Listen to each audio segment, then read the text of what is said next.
primer lugar, les agradezco a cada uno de los presentes por su participación en esta nueva actividad. También quiero agradecer al presidente del Colegio de Abogados de San Martín, el doctor Marcos Vilaplana, a nuestra secretaria, la doctora Adriana Ginóbili, a todos los integrantes del Consejo Directivo y en particular al secretario académico, el doctor Claudio Romera, junto con todo el hermoso y maravilloso equipo de Secretaría Académica, que todos en conjunto hacen posible que llevemos a cabo este ciclo de capacitaciones profesionales online en nuestro ámbito de derecho previsional y de la seguridad social. El taller de disertación de hoy versará sobre los derechos humanos de los adultos mayores, de las personas mayores. Estará a cargo de la doctora Isolina Dabove, a quien le agradezco enormemente su generosidad en querer compartir los conocimientos en esta jornada y en aceptar, su gran amabilidad en aceptar nuestra invitación. Para nuestro querido colegio y para el instituto es un lujo contar con tu presencia, Isolina. Sos una grande en lo tuyo y bueno, un orgullo, mil gracias de nuevo. Y voy a leer el currículum de la doctora Isolina Dabove, quien con la humildad que la caracteriza me lo mandó abreviado, ya que es muy, muy amplio su currículum. La doctora Isolina Dabove es abogada, recibida en la Universidad Nacional de Rosario en 1988, doctora en Derechos Humanos por la Universidad Carlos III de Madrid, 1998, y 2 veces postdoctorada en la Universidad de Valladolid en 2009 y 2010. Investigadora principal del Consejo Nacional de Investigaciones Científicas y Técnicas, CONICET, en el Instituto de Investigaciones Jurídicas y Sociales Ambrosio Lucas Gioia, de la Facultad de Derecho de la Universidad de Buenos Aires. Sus líneas principales de investigación están referidas a la filosofía del derecho y al derecho de la vejez. Profesora titular del Derecho de la Universidad Nacional de Rosario y Universidad Nacional del Centro de la Provincia de Buenos Aires. Fundadora y directora del primer Centro de Investigaciones en Derecho de la Vejez en Hispanoamérica en la Universidad Nacional de Rosario, 1994. También creó los institutos de Universidad Nacional del Centro de la Provincia de Buenos Aires en el 2007, Universidad Nacional de Córdoba en 2013, Universidad de Morón 2013 y el Seminario Permanente de Investigación de la UBA en el 2014. Fundadora y directora del primer Centro de Investigaciones de Derecho de la Vejez en Hispanoamérica en la Universidad Nacional de Rosario en 1994. También creó los institutos de la Universidad Nacional del Centro de la Provincia de Buenos Aires en el 2007, Universidad Nacional de Córdoba en el 2013 y Universidad de Morón. Profesora titular de Filosofía del Derecho de la Universidad de Rosario y Universidad Nacional del Centro de la Provincia de Buenos Aires. Fundadora y catedrática del Derecho de la Vejez en la Universidad Nacional de Rosario en el 2005, Universidad de Buenos Aires en el 2012 y Universidad Nacional de Córdoba en el 2013. Fundadora y directora de la Maestría en Derecho de la Vejez de la Universidad Nacional de Córdoba en el 2019, declarada de interés por el Honorable Consejo del Honorable Senado de la Nación de Argentina. Entre sus obras se destacan Derecho de la Vejez, Fundamentos y Alcance, de Buenos Aires, Editorial Astrea, del 2018, declarado de interés por el Senado de la Nación Argentina, Derechos Humanos de las Personas Mayores, Acceso a la Justicia y Protección Internacional, segunda edición, Buenos Aires, Astrea, 2017. También ha escrito artículos científicos, entre ellos Autonomía Jurídica y Vulnerabilidad de la Vejez, Respuestas Judiciales Emblemáticas, en la revista de Derecho Privado de la Universidad del Externado, Bogotá, número 34, enero-junio del 2018. Integró la delegación oficial argentina ante la OEA para la elaboración de la Convención Interamericana de Derechos de las Personas Mayores hasta su aprobación. Participa de la delegación oficial argentina ante la UN para la elaboración de la Convención Interamericana de Derechos de las Personas Mayores desde el año 2011. Es miembro de IDNEA, Canadá, Estados Unidos, que es la Red Internacional para la Prevención del Abuso de los Mayores, y también de la red Larna de Oxford, de la Universidad de Oxford en Inglaterra, además de la International Guardianship Network. Ha tenido reconocimientos destacados. En el 2012 fue distinguida por el Colegio de Abogados de Buenos Aires y por el Consejo Deliberante de la Ciudad de Rosario por su labor en la construcción del derecho de la vejez como nueva especialidad jurídica. En 2013 fue reconocida por el Colegio de Abogados de Morón. En el 2014 fue premiada por el Consejo Deliberante de su ciudad natal, San Lorenzo, Santa Fe. En noviembre del 2015 fue reconocida por el Observatorio de Salud de la Universidad de Buenos Aires. En octubre del 2016 fue reconocida por la Suprema Corte de la Nación de México. En septiembre del 2017 por el jurado del Segundo Congreso Internacional sobre Discapacidad y Derechos Humanos de La Plata, Argentina. En marzo del 2018 fue premiada por su destacada labor en el ámbito del derecho y la salud por el Observatorio de Salud de la Facultad de Derecho de la UBA, y en abril del 2019 fue reconocida especialmente como mujer destacada en el área de salud por el Observatorio de Salud de la Facultad de Derecho de la Universidad de Buenos Aires. Un lujo, un orgullo tenerte acá. Gracias por estar y bueno, Solina, te cedo la palabra. Un minutito antes, las preguntas, consultas se van a efectuar por chat y luego se las leeré a la disertante para que sea más clara la exposición ininterrumpida. Bueno, muchísimas gracias y Solina, todo tuyo. Muy buenas tardes para todas, para todos. Muchísimas gracias, querida Gladys, por tu cordial presentación, por el afecto, y también al querido Colegio de Abogados de San Martín, con quienes ya había trabajado en otras ocasiones en la vida prepandémica, y ahora nos volvemos a conectar, bueno, en el contexto actual, para hablar del gran crecimiento que tuvo el derecho de la vejez en el mundo, además de visualizarlo aquí en el país. Si les parece, como para poder hacer una exposición más didáctica y ordenada, les propongo que trabajemos de esta manera. Primero voy a hacer algunas referencias para dar un panorama general de los derechos humanos de las personas mayores, y voy a usar un PowerPoint. Y después vamos a dejar paso para el diálogo. Así lo podemos transformar a este encuentro en un verdadero taller, es decir, en un espacio en donde podamos pensar algunas cuestiones referidas a nuestras prácticas profesionales. Entonces, con esta invitación, voy a comenzar entonces a referirme. ¿Se ve bien el PowerPoint? Perfecto, perfecto. Perfecto. Ahí está. Ahora lo expandí en la pantalla.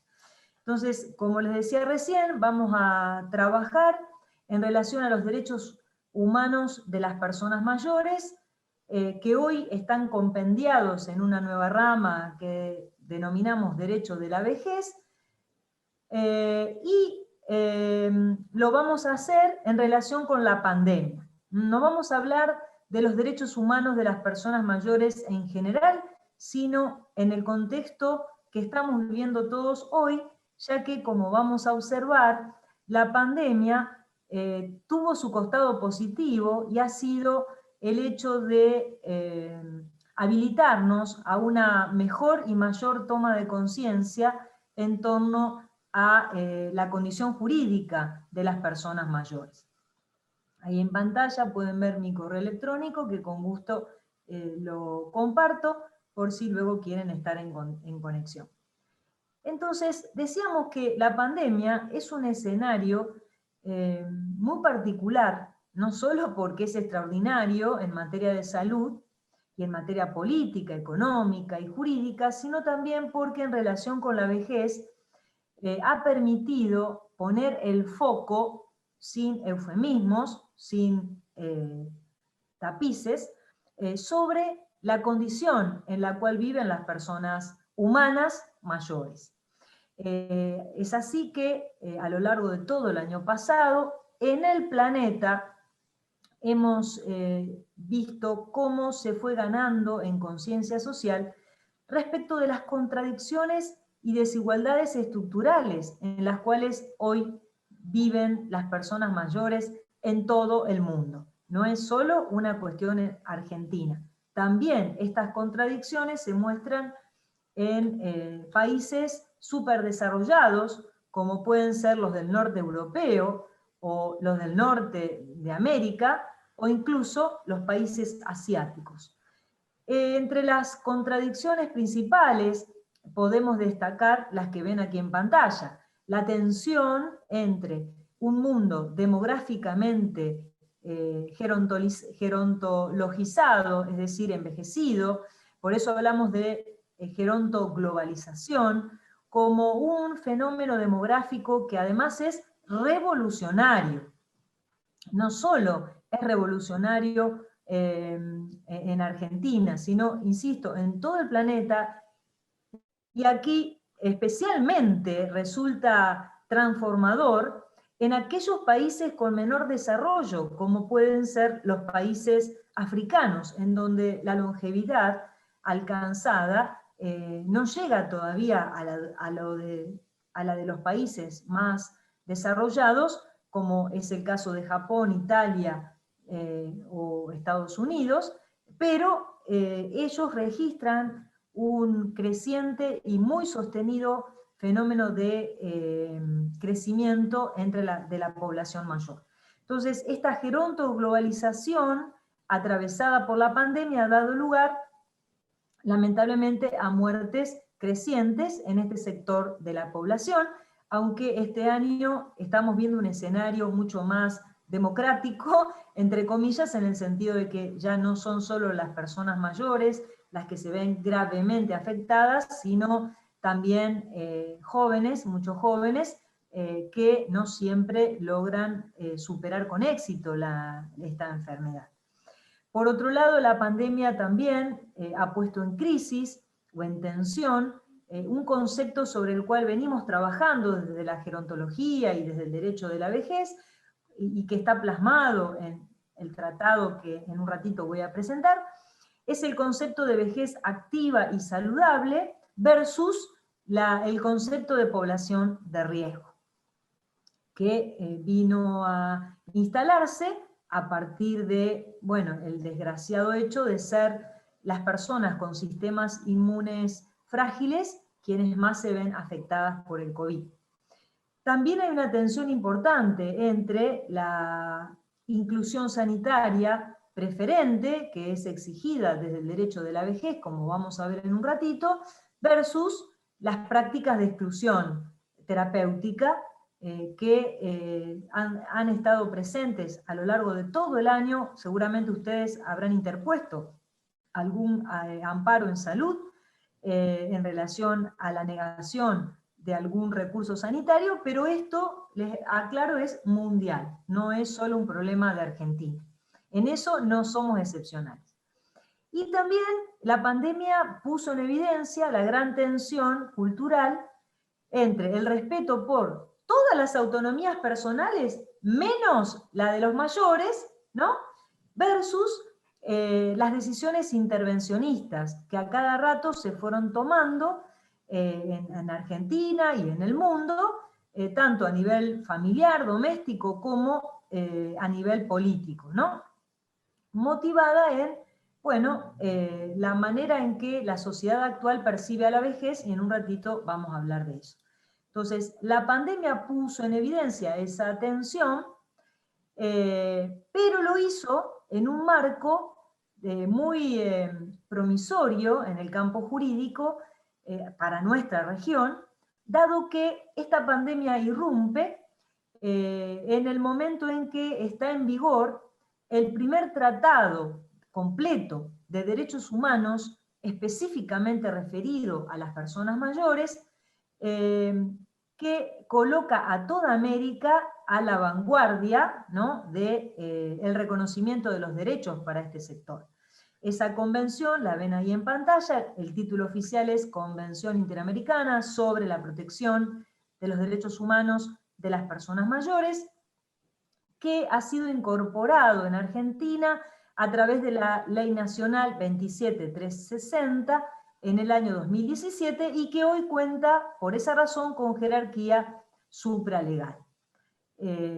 Perdón, solo a título de... Esperen, porque aquí se me ha ido una... Acá. Se me movió una... Ahí creo que la ven. Se me movió una filmina que quería compartir. Y es la siguiente. Esta convención interamericana cuenta con 8 países ratificantes. Uruguay ha sido el primero, Costa Rica, Bolivia, Chile, Argentina en el 2017, El Salvador, Ecuador y Perú. Los tuve que poner juntitos porque no me habilitaba el diseño del Power para darle un lugar especial, pero Perú ha sido el último este año, logró terminar la ratificación y hacer el depósito en la Secretaría General de la OEA, con lo cual se ha convertido en el 8º Estado parte. Estamos a la espera de la finalización del trámite en Cancillería de Colombia, ya que su Congreso Nacional ya lo adoptó, ya la incorporó, y bueno, cuando lleguemos a 10 estados parte, van a entrar a funcionar los 2 últimos mecanismos de control de la aplicación de este tratado. Esos organismos son el Comité de Estados Parte y el Comité de Expertos. El Comité de Estados Parte, ya se sabe, va a estar presidido por Uruguay, ya que, conforme lo establece la Convención, ha sido el primer país en lograr el depósito de la aceptación, de la aprobación de este documento. Bueno, entonces, les decía que en Argentina se incorpora con jerarquía supralegal. Eso es muy importante porque significa que entre la Constitución y las leyes nacionales, provinciales, municipales, los contratos, las escrituras, todas las fuentes formales del derecho, se encuentra la Convención de Derechos Humanos e irradia su contenido a todo lo demás. En noviembre del año pasado, en el Senado de la Nación, gracias a la gestión de la senadora de La Pampa, Norma Durango, se logró otorgarle media sanción al pedido de declaración de jerarquía constitucional. Y confiamos en que este año diputados hagan lo mismo. Hasta donde conozco hay consenso para lograrlo por unanimidad, al igual que sucedió en el Senado. Así que si todo va bien, esperemos que a fin de este año, o máximo el año que viene, espero que no, que sea este año, la Convención ya va a formar parte del bloque de constitucionalidad. De todas maneras, la jerarquía supralegal que ya tiene la Convención, conforme lo dice el artículo 75, inciso 22, junto con la nutrida jurisprudencia y doctrina que se ha ido desarrollando en relación a la jerarquía de los tratados que se incorporan en esta primera etapa hasta lograr la jerarquía constitucional, sepan que desde Ekmejian contra Sofovich hasta la actualidad, este famoso fallo de la Corte que en el año 1992 define que todos los tratados internacionales de derechos humanos tienen jerarquía superior a las leyes, pero no son superiores a la Constitución. Entonces, a partir de toda esa tradición, podemos afirmar que este tratado debe servir de base para interpretar cualquier dispositivo jurídico contenido en cualquier legislación de inferior jerarquía, tal como lo ordena el artículo 1 del Código Civil y Comercial. Pero claro, otorgarle jerarquía constitucional le va a dar todavía más fuerza, aunque adelanto también muchos casilleros para señalar que la jerarquía supralegal que ya tiene habilita, por ejemplo, interponer recursos de contraconvencionalidad, si alguna ley o algún instrumento jurídico viola el contenido de este tratado, viola sus estándares. Entonces podríamos en cualquier causa hacer reserva o directamente pedir que se haga un control de convencionalidad, y también lo podrían hacer los jueces de oficio, ya que este recurso procesal fue creación de la OEA, pero luego fue seguido también por los tribunales argentinos. Me detuve un poquitito en esto porque pienso que es una explicación práctica que les puede servir a ustedes a la hora de redactar una demanda o elaborar una estrategia de defensa en relación a los derechos de sus clientes. Entonces sepan que acá cuentan con una herramienta fuerte. No es un tratado de principios declarativos, es un tratado directamente vinculante y operativo, más aún, absolutamente detallista en todos los institutos a los que se refiere, con lo cual tampoco necesitaría reglamentación general, sí ajustes razonables de la legislación vigente a estos estándares para que no inundemos el tribunal con pedidos de declaración de contraconvencionalidad. Recordemos también que la cuestión de la vejez es abordada en la Constitución Nacional en el artículo 75, inciso 23, cuando obliga al Poder Legislativo a desarrollar políticas y acciones positivas que garanticen la igualdad de oportunidades y de trato y menciona a los grupos que hoy calificamos que están en posición de vulnerabilidad. Niñas, mujeres, enfermos, discapacitados, dice la Constitución, y ancianos. Ese es el término literal que usa la Constitución en este inciso. Entonces, aquí tenemos, y a eso hay que sumarle el inciso 17 que se refiere a los pueblos indígenas. Entonces, aquí tenemos dos normativas constitucionales sobre las cuales está montada la Convención Interamericana y de allí, ¿no es cierto?, la jerarquía supralegal. Bueno, ahora bien, decimos que nos vamos a referir a los derechos humanos de las personas mayores en el contexto de pandemia. Pero entonces se impone definir un poquito más a qué llamamos vejez o quiénes son las personas mayores. Nosotros hoy nos vamos a referir a las personas humanas, pero el derecho de la vejez también se ocupa de las personas jurídicas, pero no vamos a entrar en esto hoy. Conforme lo que venimos señalando, observando desde la gerontología, no hay una única forma de envejecer o de vivir esta etapa de la vida. Por eso, en general, desde la gerontología, se reconoce el enfoque de la diversidad de envejecimientos, por lo tanto, hablamos también de vejeces. Y en ese sentido, en general, se agrupan a las personas mayores en tres tipos de vejeces. La vejez robusta, la vejez frágil y la vejez dependiente. En la vejez robusta nos encontramos frente a una persona mayor que puede sostener perfectamente bien una vida independiente, una vida autónoma, tanto en relación a las actividades de la vida diaria, asearse, vestirse, comer, solos, como desarrollar tareas instrumentales que requieren habilidades más complejas, como podría ser estudiar, hasta administrar, llevar a cabo un proyecto o administrar una empresa, ¿no? Por poner ejemplos. La robustez en esta etapa de la vida la podemos mantener incluso aunque tengamos más de 100 años. Hay muchos ejemplos. Miren, el príncipe de Edimburgo, que acaba de morir, tenía 99 años, y nadie podría decir que era un pobre viejito, un pobre abuelito, frágil y dependiente. Era un hombre que perfectamente llevaba una vida independiente. Por lo tanto, era un hombre mayor de vejez robusta. Pero también es cierto que hay personas que tienen ciertos deterioros, que son suaves, que no les impiden completamente llevar a cabo una vida independiente, pero que les exige recurrir a ciertos apoyos, lo digo en sentido amplio, no en el sentido técnico-judicial de la capacidad jurídica. Es decir, asistencia. Necesitan, por ejemplo, de un andador, de un bastón, de algún audífono, de alguna, inclusive una silla de rueda.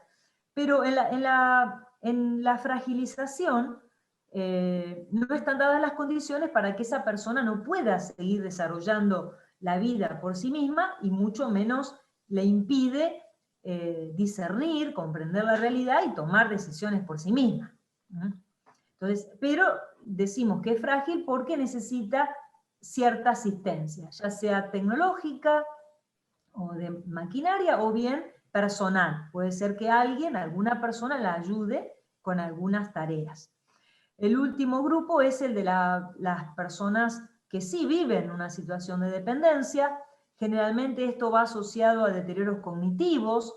El Alzheimer, lamentablemente, suele ser el cuadro más habitual, o el Parkinson, o las antiguas, llamadas antiguamente demencias seniles. Y aquí sí, recién nos encontramos con personas mayores que efectivamente ya no pueden valerse por sí mismas, y entonces van a requerir de dos dispositivos. De un lado, de la revisión judicial de su capacidad jurídica, de este atributo de la personalidad, del cual si el equipo interdisciplinario y el juez interviniente consideran que hay motivos suficientes, dará lugar a la designación de un apoyo. Y a la restricción de ejercer ciertos derechos por sí misma esa persona, específicamente establecidos en el fallo. Es un traje a medida esa sentencia. Pero también seguramente va a requerir de la asistencia, por ejemplo, domiciliaria, de la contratación de alguna cuidadora, algún cuidador domiciliario, o bien la contratación de un servicio de cuidados de larga estadía en alguna institución. Entonces, aquí sí estamos hablando de una persona que es dependiente y respecto a las cuales el Estado debe tener mayor atención para darle las herramientas que potencien al máximo el espacio de autonomía que tengan, y a su vez sus derechos no sean vulnerados por esa posición de alta vulnerabilidad en la que se encuentran. En términos estadísticos, sepan que estadísticamente en Argentina, según los datos de la ENCABIAM, el grupo de personas mayores comprendidas entre los 60 a los 74, 75 años, hay solo un 10% de personas que tienen deterioros cognitivos tales que puedan ser calificadas de personas dependientes. Solo un 10%. O sea que hay un 90% de personas robustas o con alguna fragilidad, pero que pueden seguir llevando adelante una vida independiente. A partir de los 75, el porcentaje de dependencia se amplía, sobre todo en relación con deterioros cognitivos, pero trepa al 40%, siendo exagerado. Entonces, hay un 60% de personas mayores que sí pueden seguir teniendo una vejez robusta o con cierta fragilización que no les impide desarrollar una vida autónoma. Entonces, por eso en pantalla ustedes ven que es muy importante en la práctica profesional advertir qué tipo de vejez está viviendo esa persona, si puede o no llevar adelante una vida independiente, porque en función de esa evaluación que hagan, será la ayuda jurídica, ¿no?, el asesoramiento jurídico y la asistencia que les van a brindar. Bueno, la pandemia puso sobre el tapete un derecho en particular, que es el de los cuidados. No obstante, acá hago un pequeño paréntesis en relación al PowerPoint. Sepan que desde el derecho de la vejez identificamos 5 grupos de instrumentos jurídicos. El primero tiene que ver con los atributos de la personalidad, en cuyo centro se encuentra la cuestión de la capacidad jurídica que recién mencioné. Luego, en el segundo eje de trabajo del derecho de la vejez, nos encontramos con todos los derechos humanos que tienen que ver con la autonomía de las personas mayores. En tercer lugar, encontramos los derechos de participación o de inclusión. En cuarto lugar, los derechos de cuidados, que son los que ahora un poquito vamos a poner foco. Y por último, el acceso a la justicia, las garantías procesales. Entonces, el derecho de la vejez está basado en el reconocimiento de estos 5 ejes que forman parte de los derechos humanos que hoy, además, han sido incorporados al derecho interno. En relación con lo que dice la Convención Interamericana de Personas Mayores, van a ver que la mayoría de los artículos están referidos a la capacidad jurídica y a los derechos de autonomía. Luego, en menor medida, se refieren a la participación y a la interacción familiar, social, recreativa y con el medio ambiente, y luego algunos artículos, que ahora vamos a ver, se refieren a los cuidados. También hay mención expresa a las garantías procesales, tanto en el artículo 3 como en el artículo 31. Eso sí que sirva como para ofrecer un ramillete, digamos, muy básico del derecho de la vejez en clave de los derechos humanos de la Convención. Ahora bien, les decíamos que la pandemia puso en crisis la problemática de la asistencia hacia las personas mayores, entre las cuales las más complicadas en su realidad vital son las que necesitan cuidados. Entonces, me voy a detener ahora en este último tramo un poquitito en este tema del derecho a los cuidados, para que analicemos cómo trata la Convención Interamericana. Lo primero que quiero señalar es que los cuidados constituyen una tarea compleja que puede ser leída en términos fácticos, en términos normativos y valorativos. En la realidad social lo que vemos es que la tarea de cuidado se desarrolla a partir de la interacción de dos personas o de una persona y una máquina, ¿no? Una persona que necesita ser asistida, que está en esa necesidad de requerir ayuda para ciertas tareas, y alguien que se las provee. Por ahora, en general, los asistentes suelen ser seres humanos, pero ya se está trabajando en el mundo, en Japón, por ejemplo, o en Corea, para el desarrollo de robots que se dediquen al cuidado de personas mayores.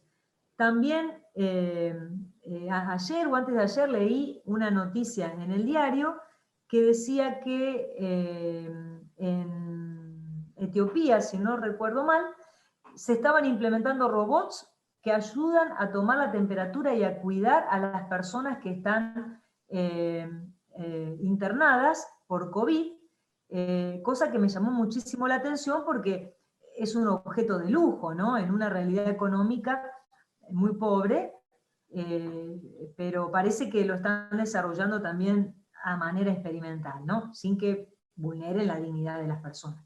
Entonces, cuando hablamos de cuidados, no solamente tenemos que hablar de personas humanas, sino que podemos referirnos a la tecnología. Pero a su vez, esta relación da lugar a un derecho subjetivo fuerte, que hoy es reconocido en la Convención Interamericana de Personas Mayores, y al deber concomitante del Estado de garantizarlo.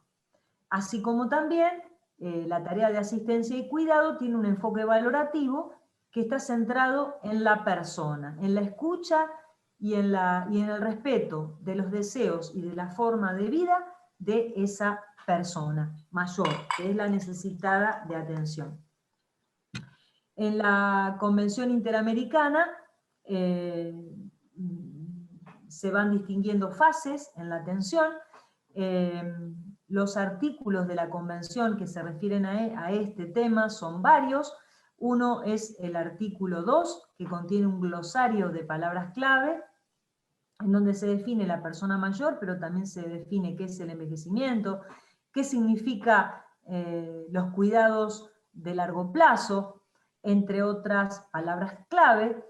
También vamos a encontrar referencia a este tema en el artículo 3, que se refiere a los principios generales, que son 15, entre los cuales se destaca el trato preferente, también en materia de salud. Luego hay que mencionar al artículo 11, en donde está reconocido el derecho a otorgar consentimiento informado para las personas mayores, por ellas mismas, no por el hijo, la hija, el nieto, la nieta o la persona que la cuida. ¿Estamos?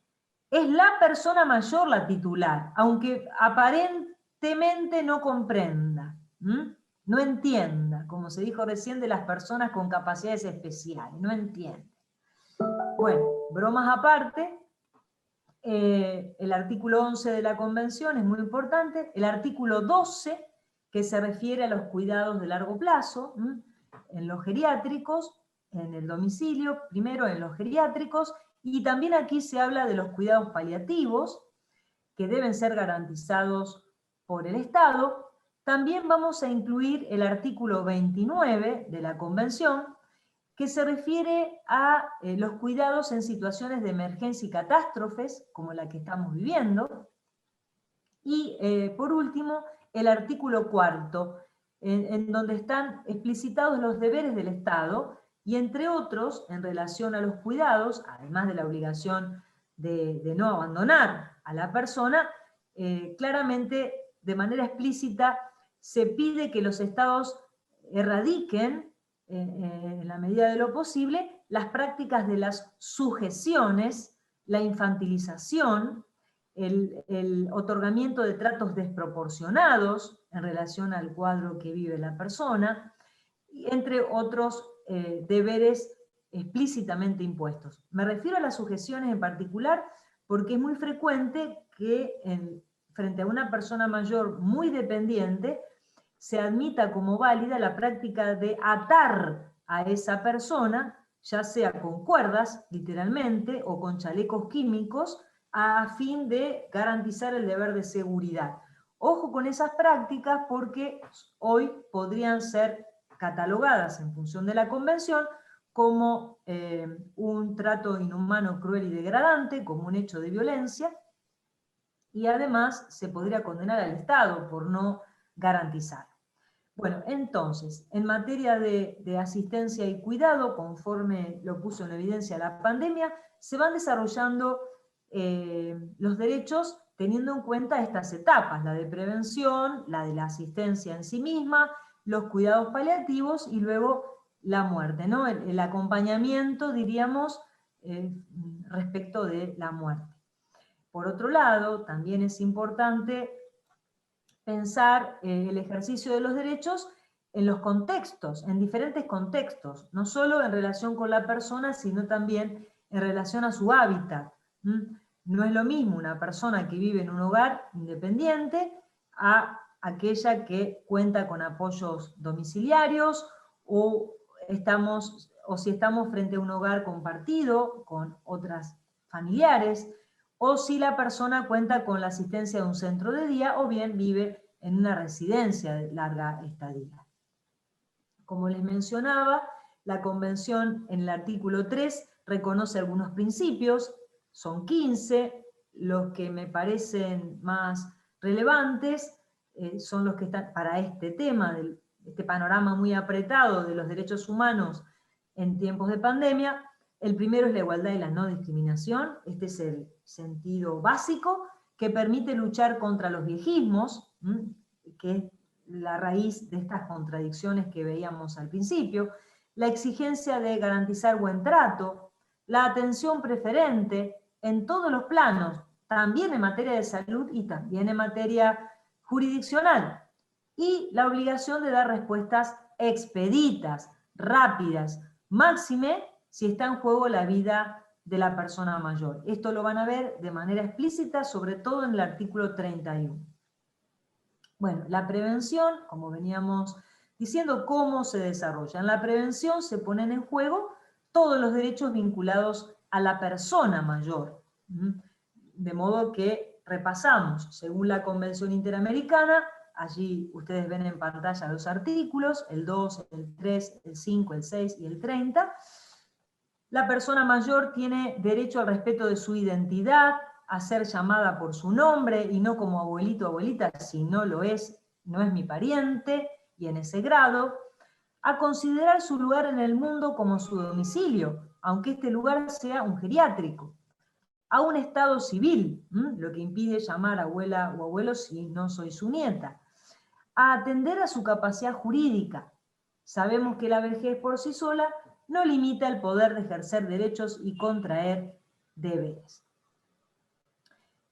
Sin embargo, cada vez que usamos expresiones, lo dije recién, como abuela, abuelito, en lugar de personas mayores o llamarlas por su nombre, estamos faltando a la verdad, estamos cayendo en una práctica viejista, es decir, discriminatoria, degradante de su identidad. La palabra viejismo fue inventada, fue acuñada por Robert Butler, un psiquiatra norteamericano, cuando en 1969 publica un paper en el cual define este término por primera vez, y luego fue traducido al castellano por Leopoldo Salvarezza como viejismo, que no es lo mismo que edadismo. El edadismo es la práctica de discriminación de alguien por su edad, cualquiera sea su edad. O sea que el edadismo es un término genérico. Podemos utilizarlo en la niñez, en la adolescencia, en la adultez. En cambio aquí hablamos de viejismo para hacer referencia al edadismo en razón de la vejez. Es un término específico. Por eso es que en derecho de la vejez utilizamos este término. Bueno, hay algunos amparos preventivos que se han interpuesto el año pasado, de los primeros, a los fines de, por ejemplo, pedir hisopados, pedir al gobierno de la ciudad o a la provincia de Buenos Aires, eran casos de nuestra región, ¿no? El caso Euradi contra el gobierno de la ciudad de Buenos Aires, bueno, los otros casos que son de uno de provincia de Buenos Aires y otro más de Cava. En estos casos lo que se solicitaba era la colaboración económica del Estado, que el Estado les provea de los hisopados, ¿no? En la etapa inicial de la cuarentena, como una medida de prevención, y en general estos amparos han sido resueltos favorablemente a esta petición. Bueno, en relación con la autonomía, la pandemia puso en evidencia algunas tensiones, como les dije. Aquí están los datos estadísticos que les hablaba recién. Y lo más importante es marcar que, aunque en la pandemia todos pensemos que necesitamos ayuda, lo cierto es que la mayoría, más de la mitad de la población de personas mayores, puede llevar a cabo una vida independiente y puede, por lo tanto, ejercer sus derechos incluso en una situación de cuidado que necesite si se llega a contagiar de COVID, ¿no? La convención esto lo refleja en los artículos que están mencionados en la filmina, 6, 7, 9, 11, el 12, el 13, el 14 y el 23. Allí, en síntesis, aparecen los derechos que están en la segunda parte de la filmina: el derecho a una vida independiente, a disponer del propio cuerpo y espíritu, a otorgar actos de autoprotección, establecer directivas anticipadas y designar apoderados de confianza. Eso es lo que también está en el artículo 11, a expresar su consentimiento informado y que sea respetado, a ejercer todas sus libertades, a administrar y disponer del patrimonio, y a establecer domicilio y contratar residencias gerontológicas ella, y tener ese lugar como su centro de vida. Sin embargo, sabemos que en la pandemia los viejismos han puesto en evidencia algunos puntos críticos, tales como la falta de respeto de esa autonomía personal en el ámbito del autocuidado, el destrato por la falta de escucha de los deseos y de las decisiones de las personas mayores, abuso y maltrato, el abuso y maltrato hacia la integridad física y moral de las personas mayores, que también se ha registrado, e incluso la violación del nombre, la intimidad, del buen nombre, de los derechos personalísimos, ¿no? De aquella esfera de la personalidad tan íntima, ¿no? Tan exclusiva, que en la pandemia también se ha visto vulnerada de múltiples formas, ¿no? Pero la principal causa siempre son los viejitos. También la Convención hace referencia a los vínculos familiares y afectivos que se ponen en juego en el contexto de pandemia, ¿no? En ese sentido, recordemos que para la Convención, conforme los artículos que allí están señalados, toda persona mayor tiene derecho a la participación activa, productiva, plena y efectiva dentro de la familia, la comunidad y la sociedad para su integración. También tiene derecho a la solidaridad y al fortalecimiento de la protección familiar y comunitaria. O sea, las familias también son titulares de un derecho en la medida que sirva para integrar a esa persona mayor. Bueno, los artículos 3, 7, 8, 9, 12, 13 y 19 hacen referencia a estos temas que están sintetizados en esta film. Sin embargo, a pesar de esta convención, vemos que, bueno, no siempre las prácticas viejistas hacen que se privilegie indiscriminadamente las decisiones de los familiares por encima de la de las personas mayores. Se desplaza el poder de decisión de los protagonistas, que son las personas mayores. Se anula la interacción y la participación de las personas mayores al privilegiar a las familias, y todo esto se hace sin que medie una resolución judicial o una situación de fuerza mayor que lo justifique. La resolución judicial a la que me refiero es la de la revisión de la capacidad jurídica. Bueno, esto ocurre en el campo de la prevención, en el campo ya de la asistencia. Adquiere entonces un lugar relevante el derecho específico a los cuidados y a la atención, que están contenidos, además de los artículos anteriores, en el artículo 4 que les mencioné, y que la pandemia también puso en crisis, como les decía, tanto respecto de la falta de atención, de consideración del consentimiento, por ejemplo, informado, que debe ser otorgado por la persona mayor, hasta la ausencia de controles estatales y de insumos de prevención frente a la pandemia, que se ha registrado en algunos establecimientos. Entre los deberes del Estado más importantes, que antes los mencioné, acá están algunos listados: el deber de combatir el aislamiento, el abandono, las sujeciones físicas prolongadas, el hacinamiento, las expulsiones de la comunidad, la negación de nutrición, la infantilización, los tratamientos médicos inadecuados o desproporcionados, los malos tratos o penas crueles, inhumanas y degradantes, en general, que atenten contra la seguridad e integridad de la persona mayor.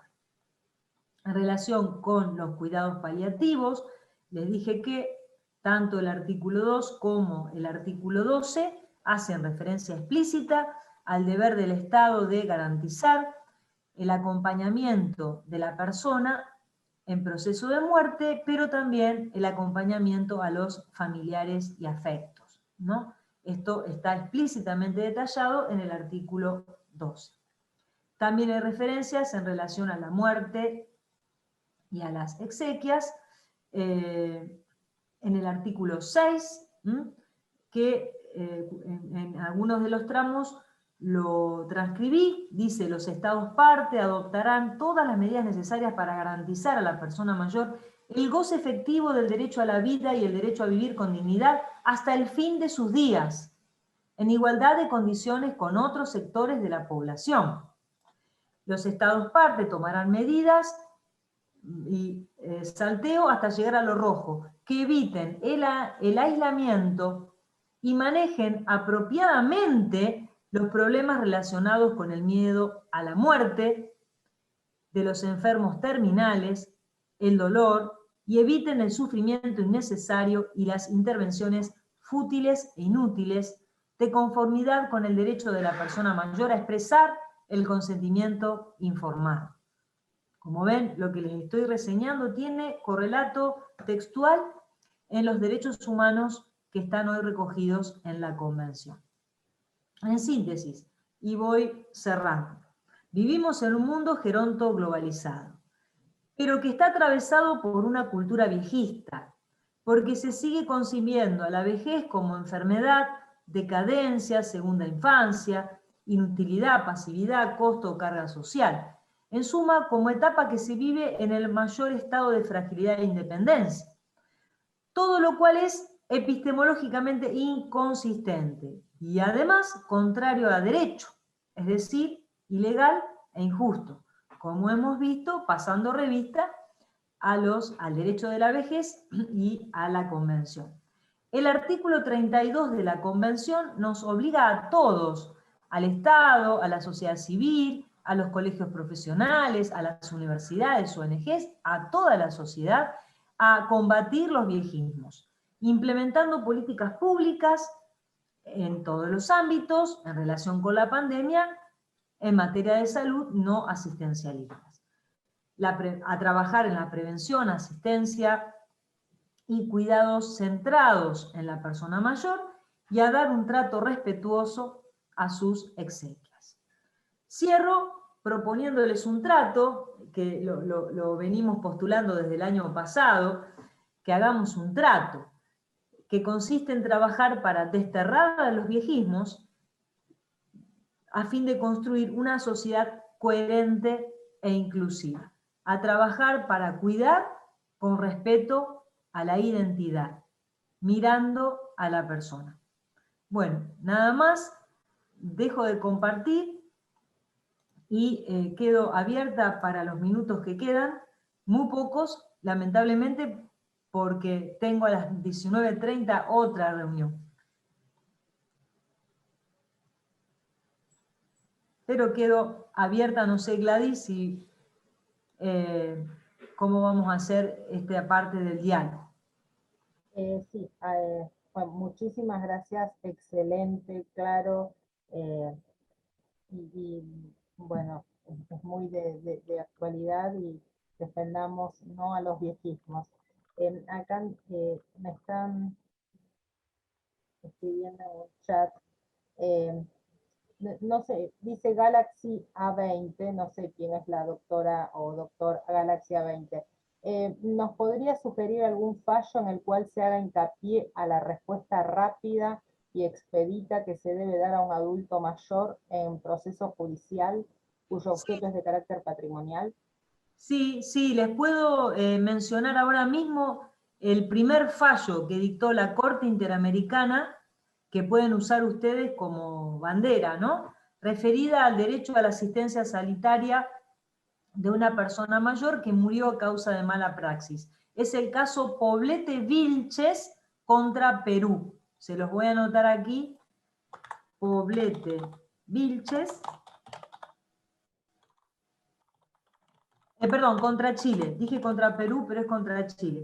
De 2008. Poblete Vilches contra Chile, Corte Interamericana de Derechos Humanos. La Corte Interamericana. En internet está en acceso abierto, es fácil de conseguir. Estamos hablando de jurisprudencia, ¿no? Pero por supuesto que a nivel nacional hay algunas menciones a este derecho, pero todavía tiene un desarrollo incipiente. Yo diría que si quieren apoyarse en un fallo fuerte, emblemático sobre derecho a la asistencia sanitaria, podría ser este, y también se me ocurre, aunque no está referido a asistencia sanitaria, el caso Muelle Flores contra Perú del 2019, el otro es del 2018, este es el 2019, en donde aquí la Corte Interamericana hace referencia a la vulneración del acceso a la justicia expedita, en el caso de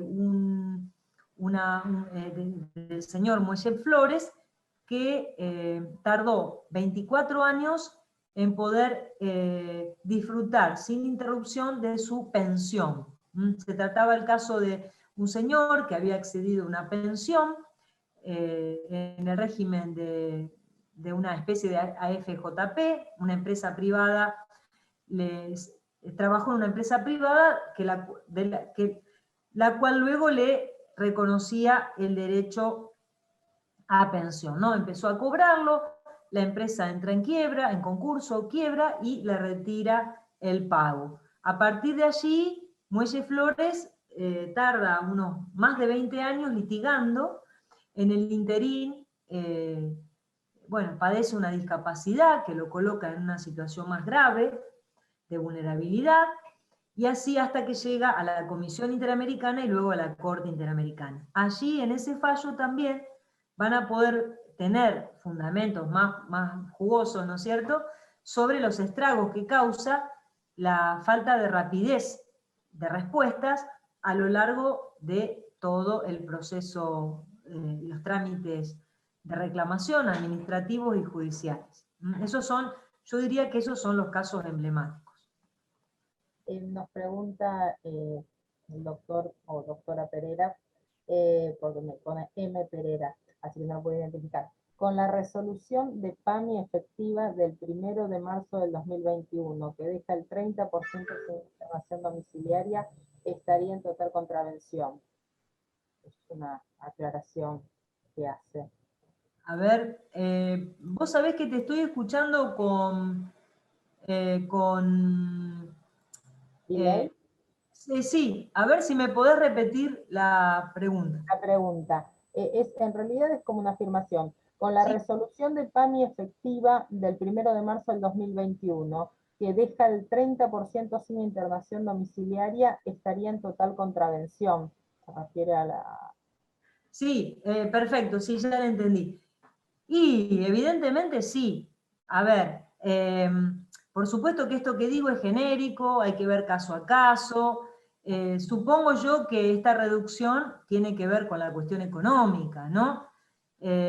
Con la crisis económica bueno, que atravesamos todos, pero que, y por supuesto que no, de la cual no es ajena la persona mayor. Pero ustedes tendrían el recurso de la Convención Interamericana para poder dar batalla, ¿no? Conforme, bueno, todo este abanico de derechos que están reconocidos, y más aún atendiendo que se trata de un organismo contra el cual ustedes pueden interponer acción. La doctora Mónica Bedia. Para ingresar una persona mayor con dependencia severa que no puede recibir cuidados en su domicilio a una residencia de larga estadía, primero se debe judicializar a los fines de revisar su capacidad jurídica. Si ella por su deterioro cognitivo diagnosticado no puede dar su consentimiento. Excelente pregunta, cortita y al pie como en el truco. Miren, mi consejo es sí, vayan, judicialicen, porque acá judicializar significa proteger. Es decir, uno podría tomar un familiar, alguien cercano, alguien que está en posición de garante de otra persona, ¿no es cierto? Podría adoptar la decisión de llevarla a una institución, a vivir a una institución, siempre que haya riesgo de muerte de esa persona si no se actúa de manera inmediata, ¿no es cierto? Si estamos frente a un caso de fuerza mayor, bueno, evidentemente hay que actuar, porque si no, el que está incumpliendo con la protección requerida es uno, y puede ser condenado penalmente por abandono de persona. Por eso digo, la posición de garante es muy importante. Pero si estamos frente a una persona que se va deteriorando como parte de un proceso, digamos, normal de deterioro cognitivo que ya está diagnosticado, mi consejo es que pidan a través de una medida cautelar la protección de esa persona y a partir de allí inicien juicio de revisión de la capacidad jurídica, siempre y cuando esa persona mayor no haya otorgado un acto de autoprotección o una directiva anticipada, o haya designado algún apoderado o apoderada. Esto también puede suceder, entonces primero hay que averiguar todo eso, si esto no existe, si ustedes realmente ven que la persona no tiene ningún intervalo lúcido, perdonen que hable con términos viejos, o sea, realmente no se puede expresar de ninguna manera, hay que ir a la justicia, porque esa es la institución adecuada para proteger a esa persona, y no tomar la decisión a tontas y a locas de llevarla sin que estén garantizadas los derechos de esa persona. Además, recuerden que en materia de deterioro cognitivo interviene también la Ley Nacional de Salud Mental, que es de orden público. Y esto va a habilitar no solo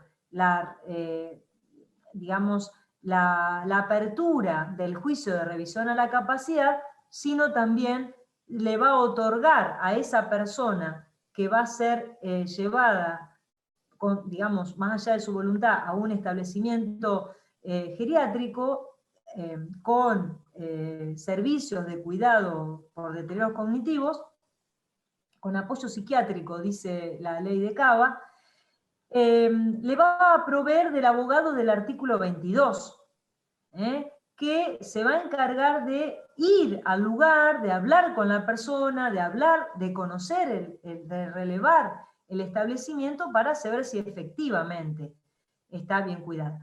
Aquí también hago un matiz y lo dejo para otra oportunidad, y es la siguiente. Las residencias gerontológicas no son psiquiátricos. Esto hay que marcarlo clarísimo, aunque en la práctica, de hecho, ¿no?, funcionen como psiquiátricos, pero no lo son. Primero, no pueden serlo porque la ley de salud mental prohíbe la creación de nuevos y además obligó a desmanicomializar a los psiquiátricos. O sea, en teoría no puede haber psiquiátricos. Y por otro lado, las leyes provinciales y municipales que regulan los geriátricos tampoco los califican de psiquiátricos. Hablan de servicios de cuidados integrales, de alimentación, vivienda, recreación, etc. Y salvo la ley de Cava, que habla de residencias de largo plazo con apoyo psiquiátrico, que no es lo mismo que un psiquiátrico. Bueno, pero hay una confusión importante, también hay confusión a nivel de organigrama del poder administrativo, porque no se sabe si tiene que intervenir salud o desarrollo social y hábitat. Entonces generalmente lo toma salud y ahí es cuando se medicaliza y todo se complica. Bueno, entonces, como respuesta rápida, esa sería. Bueno, felicitaciones, excelente disertación, un placer escucharte. Después, excelente doctora, muchísimas gracias. Bueno, todos hermosos comentarios. Muy bueno lo del edadismo y viejismo, excelente ponencia, gracias. Riquísima exposición, felicitaciones. Gracias a todas. Algunas personas tienen número de teléfono, no se identificaron anteriormente, por eso no las voy nombrando. El doctor Patricio Torte, excelente disertación de la doctora Dabove. La doctora Karina Bastrat, gracias Isolina por defender la independencia de esta rama del derecho en forma autónoma y no relacionada con seguridad social. Muchas gracias, Gladys. Por ahí vi también alguna cosa referida a sujeciones, ¿no? Que en los geriátricos hablan de contener. Es un eufemismo, damas y caballeros. Es un eufemismo. ¿Esto de contener qué es? No.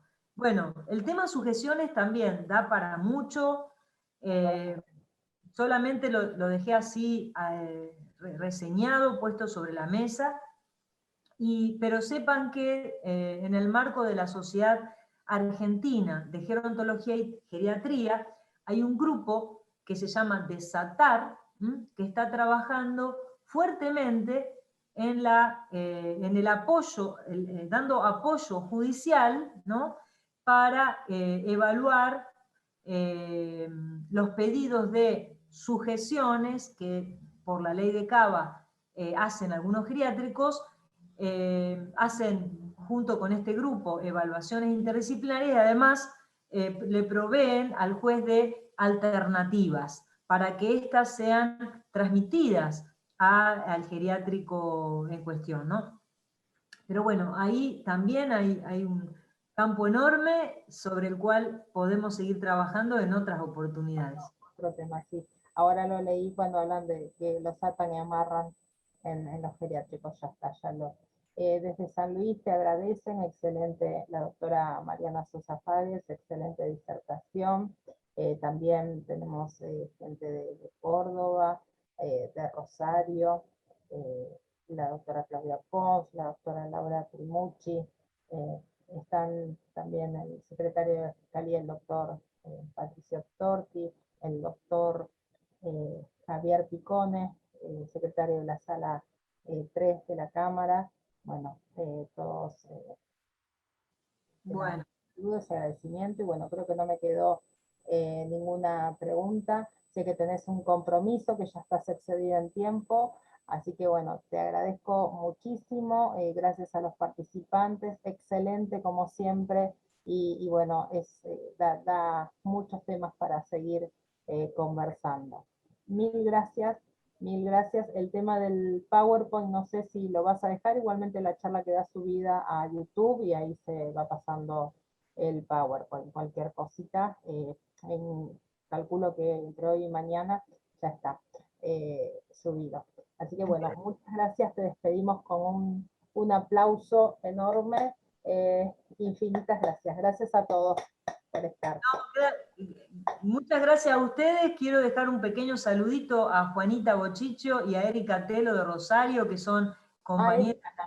Erika también estaba así, no sé si la nombré, nombré a Laura y Erika no. No, no hay problema, pero ellas son parte del Centro de Investigaciones en Derecho de la Vejez de Rosario. Sí, sí. Así que bueno, por eso, que es mi lugar de origen y donde ejerzo una dirección general. Y también los invito a que se sumen a la maestría en Derecho de la Vejez, cuyas clases empiezan el 28 de abril. Después, a través de Gladys, van a recibir flyers y mayores informes. Bueno, y ahora sí, los despido con un gracias enorme, enorme por todo. Chao. Gracias, gracias a todos por su tiempo. Y nos vemos en la próxima actividad el 18 de mayo, Dios mediante, sobre prescripción y caducidad en materia de seguridad social a cargo del doctor Torti. Bueno, hasta pronto.